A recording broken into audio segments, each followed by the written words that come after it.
Hey, so it's been a minute. We finally got that Carnival news. It's finally over. Secret of the Mimic is out. I can finally rest. So now what? I guess I just keep making videos, but don't bait about Carnival news tomorrow. Alright, guess that works for me. Okay, genuinely though, Secret of the Mimic was amazing. It was not the game I expected it to be. Heck, it wasn't even the game I wanted it to be. But it was amazing all the same. I'm very satisfied with what we got and with the direction the story seems to be taking going forward. Now, I want to talk all about this game, but before we get into anything else, I think we need to take a moment of silence for Tales games.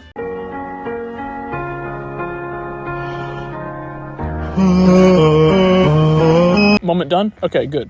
Time to get into what this game is all about. So the game opens with the reveal of our player character, an overworked, exhausted Fazbear technician named Arnold who is directed by his dispatch to enter Murray's costume manor to retrieve some technology. Armed with an MCM data diver, Arnold arrives on the premises and makes his way inside through the client entrance, passing by a gate leading to Edwin's house and a playground with a ball. He enters the welcome show and gets his first introduction to Mr. and Mrs. Helpful before the show breaks, and he takes a detour into the storage area and enters the security office, where Arnold touches base with dispatch and gets his first data diver upgrade for security clearance. He fixes up his generator and has his first encounter with the Mimic before escaping into the main hub connecting all the sections of the manor. Arnold takes an elevator up to the manager's office, gets repair clearance, and meets Jackie. He enters the office and meets a digityper before Jackie crawls in, smashes digityper through a wall, and Arnold is forced to escape from her. From here, we have our first little chase, and whoops, I was wrong about Jackie being controlled. From the looks of her eyes, that's just actually the Mimic wearing her costume. Anyways, Jackie chases Arnold a bit until they both end up in a vent that collapses and Arnold falls back into the security office at 1 a.m. From there, Arnold repairs the welcome show and enters the lobby, getting his first proper listen to the voice of Fiona as he fixes an elevator to ride up to the showroom lobby. From here, we see our 3 showrooms. The birthday showroom, which is where Jackie was, the out-of-order Storytime showroom, and the Big Top showroom. Arnold restores power to the Big Top showroom and meets the ticket collector / billboard / music robot, Big Top. He plays some games, evades Big Top and some mannequins, and wins the grand prize on the prize wheel, opening up the balcony doors and causing Big Top to rip himself up and escape through the ceiling. Arnold gets creative permission on the data diver and heads to the roof, where Big Top returns and chases him through an office complex before cornering him on a stairwell, which collapses, sending them both falling down. Arnold survives, but Big Top gets destroyed, and Arnold heads back to the security office at 2 a.m. Dispatch directs Arnold through the workshop, where Arnold has to assemble a spring-lock suit to access a lift. He evades the Mimic and pieces together the Captain, a spring-lock pirate dog with a cannon for a hand. With the suit, Arnold progresses to the theater backstage, and he hears a message from Edwin introducing his story-generating stage manager program. As Arnold goes further, he briefly witnesses this white tiger appear and then disappear in front of him. He then takes the captain's suit up to the main theater, and we go through a slightly tedious target shooting minigame to progress a story about First Mate Foxy and the other pirates trying to prepare a surprise party for their captain. While the show goes on, the theater begins falling apart before finally the platform Arnold is on gives way and he falls down and blacks out. Arnold then wakes up face to face with Nurse Dolly, who wants to clean out the captain's suit of all the messy organic materials still inside it. Arnold escapes and heads out onto a catwalk where we learn that in the FNaF universe, Edwin invented recycling and has an entire recycling plant under the MCM. Dolly starts malfunctioning before getting torn off her feet and warned by the Mimic, who chases Arnie around the doll hospital while Arnold tries to get the furnace doors open. He ends up shoving Dolly into the furnace and then escaping with the admin upgrade. However, as Arnold is about to leave through the smelting room, Molten Dolly escapes and starts chasing him. He gets to the elevator and it breaks down again, leading to him working with the voice of Fiona to fix it, while Dolly tries to get in from the roof. Arnold fixes the elevator and briefly witnesses the Mimic crawling out of Dolly and escaping before the suit is crushed by the elevator. From there, Arnold goes back to the office at 3 a.m. From here, Dispatch tells Arnold to head through the main warehouse to reach the admin wing. Inside the warehouse, Arnold encounters Roller Chica, a 70s-style version of everyone's favorite yellow bird. After escaping the warehouse, Arnold winds up in the loading bay and has to move around some parade floats to get to the second floor, where he has another brief encounter with the white tiger. Arnold then gets to the admin wing, which is filled with roller cupcakes he has to avoid alongside Chica. Up in the admin lobby, we find out exactly what Roller Chica is for, paying off something set up from the pre-release days of Sister Location, Chica's Party World. Arnold then gets the executive upgrade and enters Edwin's office, opening up his security station and accessing experimental storage 2 to download the Mimic blueprints. Chica attacks one last time, and Arnold is forced to enter a vent that leads to the basement access elevator. In Basement 2, Arnold enters the tunnels and has a full confrontation with the White Tiger. who teleports around and attacks in the dark while Arnold runs between lights and carries around star orphans to light his way. After finally escaping the tunnels, Arnold returns to the security office at 4 a.m. From here, we can get our first of 3 endings. Arnold can deposit his data diver in the inventory tubes for dispatch and then return to his van and drive off. However, once he's back on the road, dispatch calls him and tells him that not only was Fazbear Entertainment never in contact with him inside the MCM, but also he's fired for losing the data diver. Then Arnold hears something in the back of his van and turns around just in time to see the Mimic attack him. Arnold then wakes up inside a bear suit in some kind of weird recreation of the FNaF 1 pizzeria, with Mimic watching him as unfinished versions of the classics perform in a twisted callback to Pizza Party. Alternatively, we can use our executive clearance to run the parachute.exe program in the security office, which opens up a trapdoor and lets Arnold escape into a series of tunnels, with dispatch trying to stop him. Arnold returns to the welcome show and activates the goodbye show, which raises up a button. Pressing it, the whole floor begins lowering and Arnold is chased by a broken big top until he reaches the lowest depths of the MCM,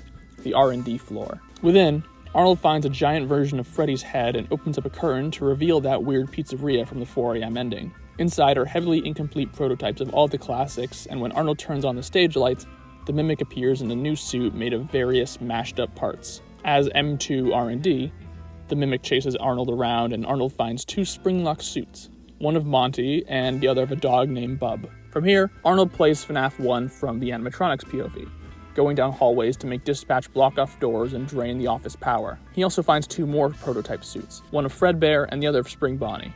And as the power drains, Dispatch's voice shifts. When the power is out, Dispatch becomes the voice of Fiona, who allows Arnold to enter the office and meet her face to screen. It's here that we see that Fiona isn't really herself, but rather a very familiar looking computer. However, instead of being called Mixus, it's called F10-N4, or Fiona. The screens above Fiona show us this weird sun thing, and she tells us that she needs Arnold's help to reach the main house and convince Edwin to repair M2. With nowhere else to go, Arnold gets on a small rail system and rides up to the Murray house. Inside Edwin's house, Arnold has to collect 5 birthday film reels which show David's 5 birthdays. We see his first birthday, where Fiona shows off the new Pirate Roxy puppet and Edwin scares David with it. His second birthday, where Edwin avoids his friends and family to keep working while Fiona tries and fails to get him to come out. Then on his third birthday, we learn that Fiona is gone, leaving Edwin and David to celebrate by themselves. On the 4th birthday, Edwin is showing off David's new outdoor playground, the same one we saw at the start of the game, and we hear a robotic version of Fiona talking to Edwin.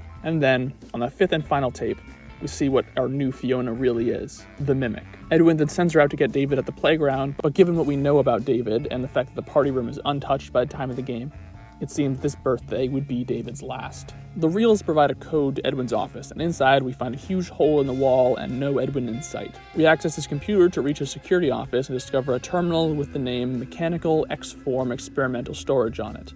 We run this program called Cradle.exe, and when Arnold turns around, we finally get to see the Mimic in all its glory before a final chase ensues. Arnold powers up a generator that's sitting in a bunch of that weird yellow goop that powers the MCM facility, and it sparks a fire. As Arnold takes the elevator down, he hears Fiona talking to Edwin one last time, telling him that she wants David back. Arnold catches a glimpse of these weird robots made of various appliances trying to flee the burning house, and the Mimic catches up with him at the base of the elevator and the chase continues. Arnold has to both avoid the Mimic as well as these other weird robots, with the Mimic eventually taking a fall into the yellow goop, and Arnold escapes on another underground cart, arriving in the burning retail showroom. Arnold then escapes the MCM, seeing it and Edwin's house in flames, and he gets in his van. A few of the weird robots try to hitch a ride but get thrown off right before the Mimic reveals itself and punches through the windshield, causing Arnold to lose control of the van.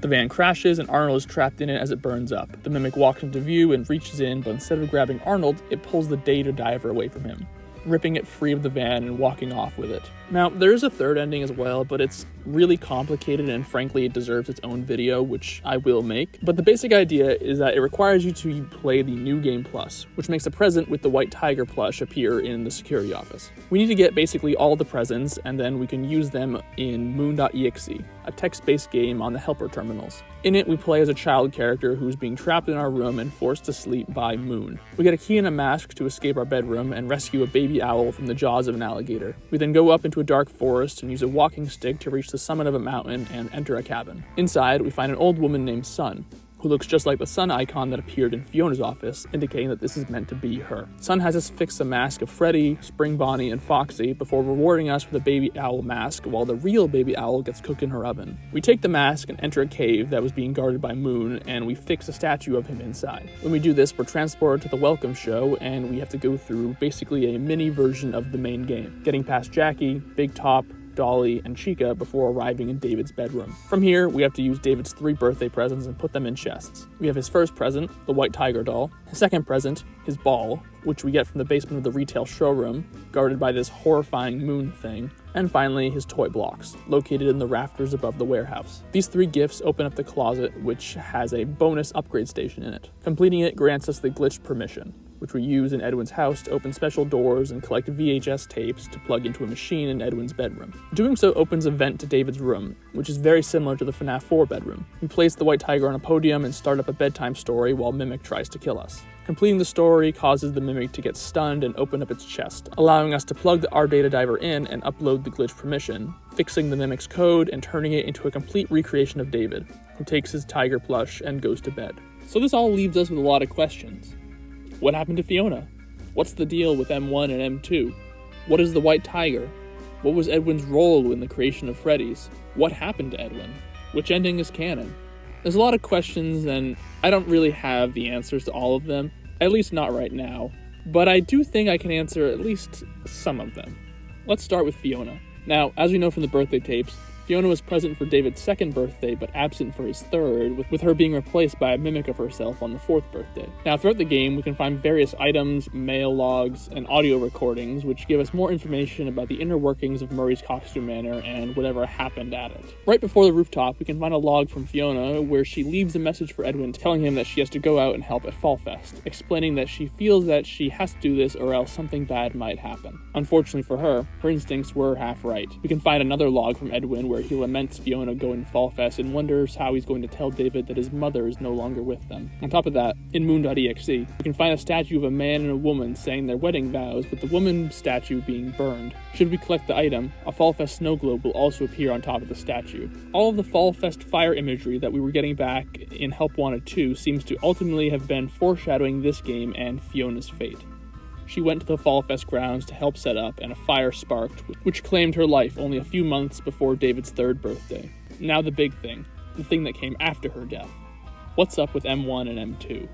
Well, from the start of the game, we get to see drawings of David and the Mimic together, but we don't hear what Mimic is called until we listen to a tape in the Springlock workshop. David, I want to introduce you to someone. This is M1.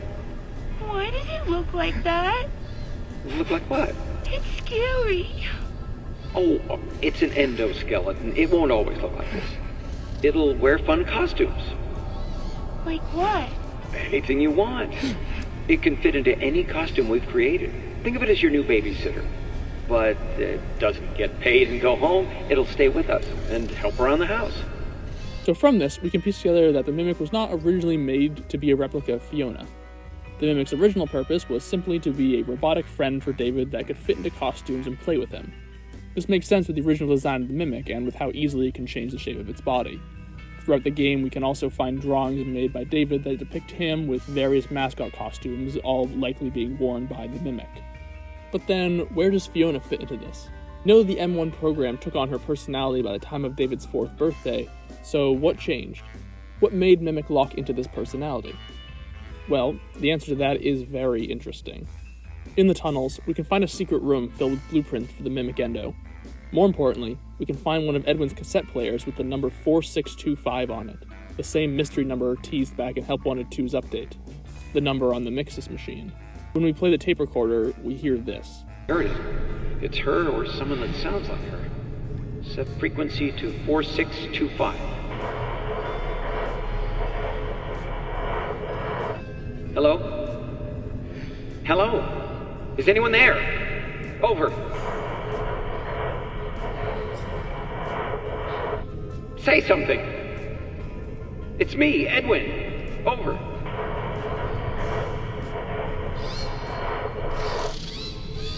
That's good, honey, but from the party. So what's the deal with all that? When I first heard it in-game, my original conclusion was that the game was trying to tell us that M1 was actually haunted by Fiona's ghost. However, after giving it some thought, I don't think that's exactly what's happening here. Note what Fiona says in the tape here. It's not her responding to Edwin with a new sentence. This is a recording of something she said back on David's second birthday. This isn't Fiona's spirit, not in the traditional sense that we're used to at least. It's more like a memory of her, an imprint of things that she said that exist on this specific frequency. I believe this is what led to M1 becoming Fiona. Some kind of exposure to the 4625 frequency and hearing these memories of Fiona allowed it to fully become her. As you can piece together, this was a pretty big surprise for Edwin. We find a tape in his house from Fiona. Edwin, you need to listen. I know you are excited, but you can't let them know about me. It's not safe. They wouldn't understand. And another in his office where he discusses trying to make M2 and says that every copy has failed. I don't even know why it worked the first time. But it did. It's just not ready. Edwin didn't expect M1 to end up as such a perfect replica of Fiona. But after David's death, he tried doing it again. We have multiple tapes from the Mimic Fiona encouraging Edwin to try again. It was her idea to bring David back, one that Edwin tried and failed multiple times. All those weird robots we saw in Edwin's house are called Protomimics in the files. Edwin went through a whole series of failed copies before he eventually turned to the original Endo. At some point, Fiona's AI was removed from the Mimic endoskeleton, and the M2 program, which was a copy of M1, was put into it. But of course, things went wrong. Edwin had some kind of crisis that made him realize that creating the Mimic was a terrible mistake. This rage led him to destroy M2, breaking one of its arms and both its legs and abandoning it. What happened to M1 though? Well, we know she was placed in the R&D pizzeria, but she wasn't originally in the Mixus machine. We actually find a log from her that reveals that she designed Mixus, which she calls the Cradle. The Cradle's purpose was to keep David, M2, safe and provide boundaries. Like we see in Ruin, this machine was seemingly meant to keep the Mimic contained and unable to cause more harm to itself or others if Edwin left the program unfinished. We know Edwin built the machine and put Fiona in it, but something changed. With the glitch permission, we can find two special logs in Edwin's house. One is of Fiona encouraging Edwin to work on M2 again, and the other is honestly one of my favorite logs in the entire game. For the last time, no, it wouldn't be him. Oh, who am I kidding? You're not really you. It's so stupid. Edwin, calm down and give it some thought. Try again. Make another, and we can all be together. All this time wasted? I should have been having fun with him, playing games and teaching him how to make things. But I didn't. You. I let a machine raise my kid. You're not real. What was I thinking? You do not mean that. It is me. I'm Fiona. Stop talking like her. You're not her. I never want to hear or even think about you ever again. Ever! When we meet Fiona underground, she tells us that her communications with Edwin have been cut off, which is why she can only communicate with him via mail. However, after we activate Cradle.exe, that's when we hear Fiona talking in the house. I think what happened is that the reason Cradle.exe isn't active when we find it is because Edwin turned it off. He didn't want to hear Fiona's voice anymore. He didn't want to indulge in this artificial version of his wife. So he shut off the Cradle program, cutting her off from the house. He abandoned Fiona, but in doing so, the Mimic got loose, trapping Edwin in his own home and leading to my other favorite audio log. Test. Journal entry. Too bad the new power test was a failure. Due to a minor detonation, there is damage to my office interior, as well as a small fire. Note to self, portable cleaner that gets rid of smoke damage.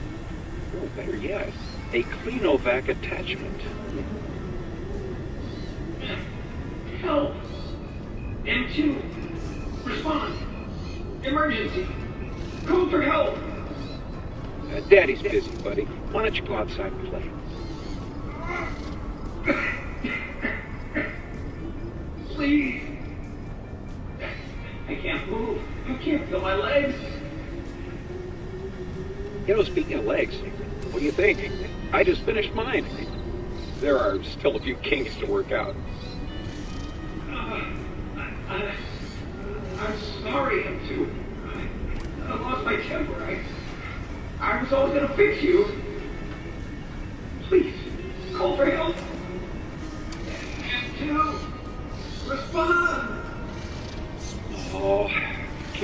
buddy. We can do something fun tomorrow. I promise. Ask your mom if she's not busy. To help.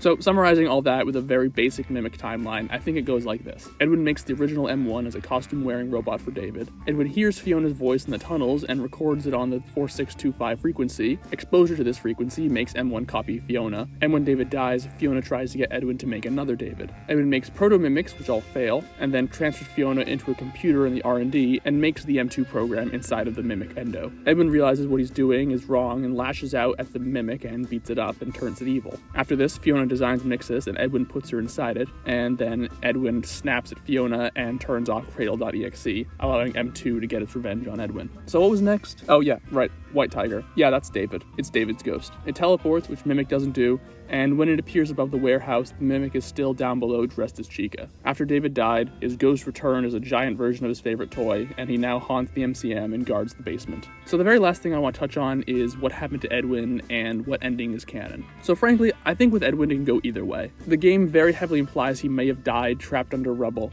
but at the same time, we never do see a body, and it's not like this game has shied away from showing us corpses. I think if Steelwool wanted to, they would have shown us Edwin's body, or some sign of it. So I think there's a very fair chance he might still be alive, and this may end up coming up again in a future game. So finally, the endings. Which ending do I think is canon? Right off the bat, I think we can immediately disqualify the Moon.exe ending. This ending pacifies the Mimic, and as we all know, it's still evil by the time of Ruin. So that leaves us with a 4 a.m. ending and the Parachute ending. Personally, I think it's very clear that the Parachute ending is the canon one. The 4 a.m. ending kind of just leaves the game exactly where it started, with generally no plot progression.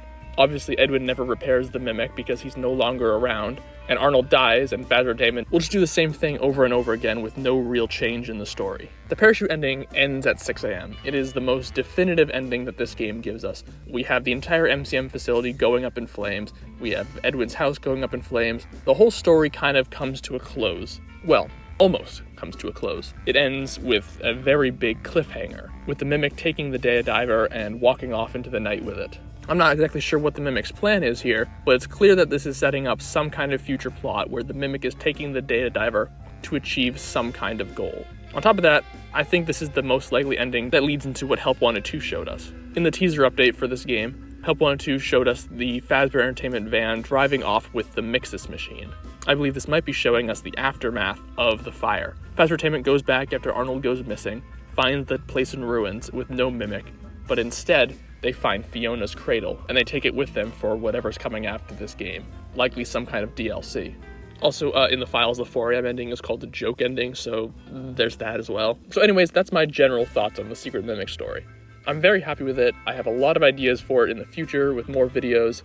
I'm definitely planning on a video about Fazbear Entertainment's relationship with MCM, how MCM kind of collapsed, a big in-depth explanation about the Moon.exe stuff. I've got a lot of ideas that I want to get out there, so look forward to more videos in the future, and I promise I won't just disappear again like I did after this game released. No more Carnival news tomorrow.